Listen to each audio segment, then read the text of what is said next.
Hello hi welcome back to gold channel. இன்றைக்கி November 19ஆம் தேதி மாலையில் மீண்டும் தங்கம் மற்றும் வெள்ளி இரண்டோட விலையுமே அதிகரிச்சிருக்கு. காலையில் 22 கேரட் ஆபரண தங்கம் ஒரு கிராமுக்கு 100 ரூபாய் அதிகரித்து 11,500 ரூபாய்க்கும், ஒரு சவரன் 92,000 ரூபாய்க்கும் விற்பனை ஆகிட்டு வந்துச்சு. வெள்ளியோட விலை ஒரு கிராமுக்கு 3 ரூபாய் அதிகரித்து 173 ரூபாய்க்கு விற்பனை ஆகிட்டு வந்து, இப்படிப்பட்ட சூழலில் இப்போதைய மாலை நிலவரத்தில் பார்த்திங்க அப்படின்னா மீண்டும் விலை அதிகரிச்சிருக்குது. தங்கம் ஒரு கிராமுக்கு மீண்டும் மறுபடி 100 ரூபாய் அதிகரிச்சிருக்கு. ஸோ ஒரே நாளில் நமக்கு ஒரு கிராமுக்கு 200 ரூபாய் அதிகரித்து 22 கேரட் ஆபரண தங்கம் ஒரு கிராம் 11,600 ரூபாய்க்கு விற்பனை ஆகிட்டு வருது. ஒரு சவரனுக்கு 1,600 ரூபாய் விலை அதிகரித்து 92,800 ரூபாய்க்கு ஒரு சவரன் ஆபரண தங்கம் விற்பனை ஆகிட்டு வருது. வெள்ளியோட விலையுமே மாலை மீண்டும் அதிகரிச்சிருக்கு.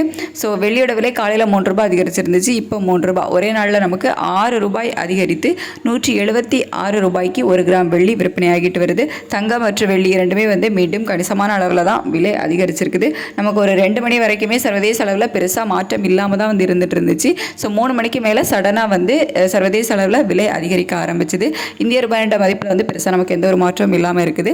ஆனால் சர்வதேச அளவில் மீண்டும் சடனாக தங்கம் மற்றும் வெள்ளி இரண்டோட விலையுமே சர்வதேச அளவில் அதிகரிக்க ஆரம்பித்தது தான் இந்த மாலை விலை உயர்வுக்கு காரணம். ஸோ இதே ஸ்டேட்டஸ் கண்டினியூ ஆகுமா, விலை குறையுமா அப்படின்னு சொல்லிட்டு நைட் உள்ள வீடியோவில் நிலவரம் எப்படி இருக்குது அப்படிங்கிறத பார்த்துட்டு நான் உங்களுக்கு அப்டேட் பண்ணுறேன். Thank you so much.